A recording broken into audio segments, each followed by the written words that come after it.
All right, this is the first time we're gonna do a very hard integral on the channel, and as you can notice, I'm not done with sine of x over x. We took a limit last time. Now we're going to integrate. Yeah. Okay.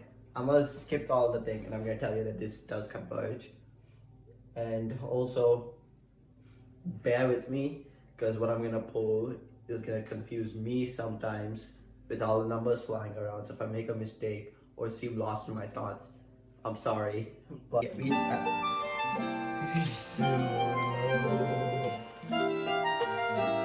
I was saying, we're going to do so. Still recording, jeez. But I'll try my best. I'll try my best because this is the first time I'm doing it on camera, not just on a notebook. So, one thing I will say though about this antiderivative, it's not elementary, which means it cannot be expressed in terms of sines, cosines, ln x, 1 over x, all those types of functions. That's what non-elementary means. Its antiderivative cannot be expressed in elementary functions. So, we notice that this is a definite integral, so we can use some tricks here. Notably, Feynman's trick. This would be really easy to integrate, as you realize, if I get rid of this x. If x didn't exist, sine of x is easy to integrate. That's just what? Negative cosine x.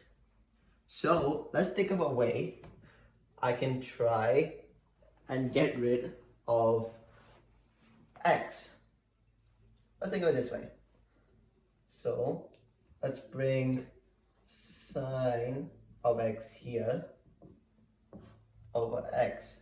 Let's introduce a new parameter, say h, and take the partial like we were talking about before of this entire thing. Remember, we're treating x like a constant now, so this x is just a constant. But the h is inside the sign if we're going to have to differentiate. So let's differentiate now. The derivative of sine is cosine, but we have to multiply by the chain rule on the inside, and derivative of hx in the h world is just x. So we're gonna get x cosine of hx over x. Nicely, these both will cancel out. So we're left with cosine of hx. That's the idea behind Feynman's trick. This is easy to integrate now, and it's easy to differentiate back to a function, back to the starting point, right? Because we just differentiate, we want to go backwards too, because we're looking for this function. But this obviously does not converge from 0 to infinity, right? That's not going to help us do any good, so this is a bad method to do it. Let's think of another way to do it. What if I try sine x over x, but then I multiply by e to the negative hx? Well, if I take the partial of this, I still get that negative x, right? Because of the chain rule. Integrating e to the negative hx is the same thing, right? That's just e to the negative hx. And sine x stays, because sine x is a constant in this world. These cancel, and we're left with a somewhat easier way to expression to integrate, and this e to the negative power is going to make this decrease to 0. So we can have an integral that probably converges. So that's the idea. So let's try and apply this and make it more useful and more structured for us to manipulate. In doing that, we're gonna make a new function. Let's use capital F of Feynman, because of his technique way here. And let's use the same parameter h.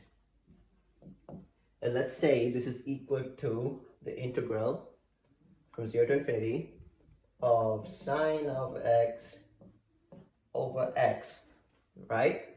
But this time we're going to add that times e to the negative hx dx. And remind ourselves that f of 0, whatever that value is our integral expression, right? So now if we can find f prime of h to get a simpler structure like we just figured out, and then integrate that back to find f of h, we can just plug in, hopefully, a simpler expression in terms of h instead of this integral baloney, and get sine x over x way easier. Because so now we have basically said that this expression is equal to f of 0, because this e to the 0 is just 1, and that's our original expression back. Understand? Good. Let's go. So let's start. Let's take the derivative of the entire expression. Let's use the prime notation for this one. So f prime of h is equal to since we bring in this total derivative sign inside the integral, they're going to treat x like a constant and differentiate with respect to h. So this is basically a partial derivative in this case. Sine x over x. And they're going to take the partial with respect to h of e to the negative hx. Right here. Okay, let's work this out real quick. This is obviously, as we discussed, negative x times e to the negative hx. That's how you differentiate e. So f prime of h has to be equal to the integral from 0 to infinity. And this negative x is going to cancel out with this negative x. I write it down over here. This is going to be equal to sine of x times negative x e to the negative hx over x. And these x's are going to be cancelled out. So whatever is left is going to be in our integral expression. We're going to have negative sine x times e to the negative hx dx. And have a look. This is 10 million times easier to integrate than sine x over x, which is literally non-elementary. In fact, it's an infinitely more easier because it's trivially possible. But now we have a possible integral, and not only is it possible, it's a standard Calc 2 or AP Calc BC repeating case where you just have to do integration by parts twice and then divide it over. And we're going to do this using the DI method. So let me put down the DI in this corner over here, because trust me, there is a lot. So let's do this. Let's differentiate e to the negative hx and integrate sine x. If we remember, we're in the x one now. We're differentiating in terms of x with respect to x. So in this case, this is going to be negative h times e to the negative hx, right? Because we're doing it in terms of x now. So let's do this again. We're going to get another negative, and those negatives are going to cancel out, making it positive. We're going to have h squared though, e to the negative hx. Great. Integrate negative sine of x, that is negative cosine x. And integrate that again, we get negative sine x. So let's put this down now. Let's say that this entire thing over here just, in fact, let me fast forward, rewrite it for you. Alright, this times this, because this is integration by parts. We have a plus, so there's no minus or anything, so we have a plus here. So e to the negative hx times cosine x, right? And we have a minus this times the negative sine x. That's 3 minuses in total, that's negative, right? H e to the negative hx sine x. And since you realize we have a repeating case, let's bring the negative h squared to the outside and have an integral from 0 to infinity of e to the negative hx sine x. And keep in mind, I haven't written it down, but we're really evaluating from 0 to infinity, but I'm not going to do that yet. So we can get the actual expression fully before we do anything. And trust me, it's going to make life 10 times easier.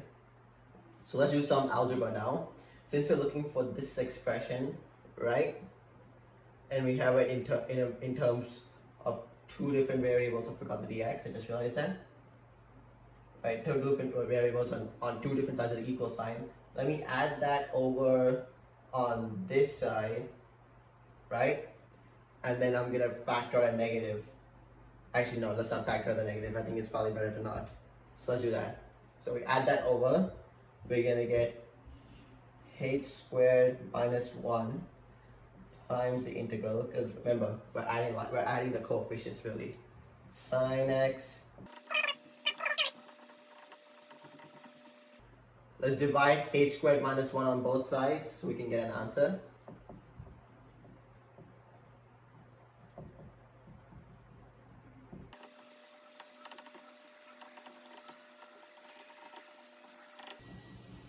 I put an x equals to make sure.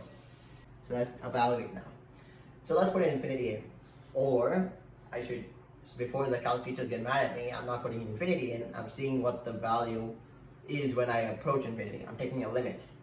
And when I take the limit as x approaches infinity of both functions, these all go to 0.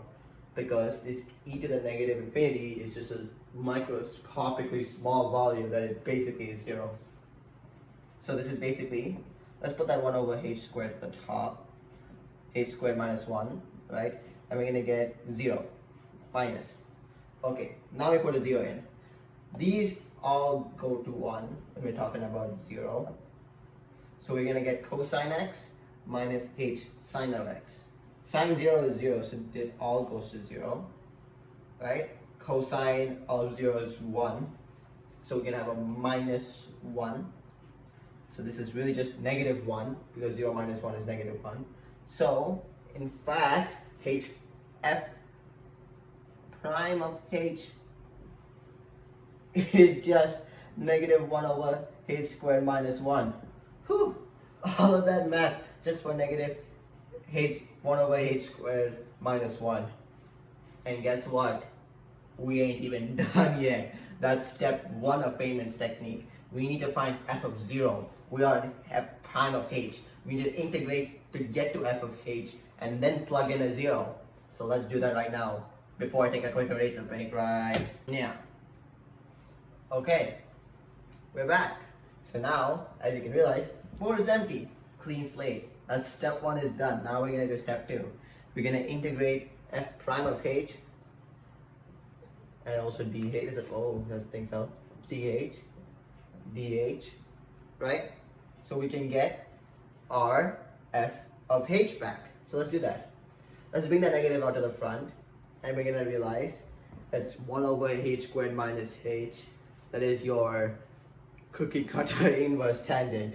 So we can have a negative inverse tangent. So let's write that down right now. Negative inverse tangent of h plus c. Yeah. Now we have a problem, don't we? Usually you're happy to put down a plus c, you can't forget it, but like now it's a pain in your butt, because you can't truly know f of h without knowing c. But guess what? F of h is just right above us right here. This is f of h. So if we can use some smart values of h, right, so this integral expression becomes extremely easy. And if you're smart enough, and hopefully you are, and I think everyone is smart enough for this, you're going to realize the best h value is actually the counterintuitive when h approaches infinity. See what I mean? So we're going to say when this is actually going to be, let me rewrite this for you actually, let's rewrite it. Right? When h approaches, we're going to say let's just say let h approach infinity.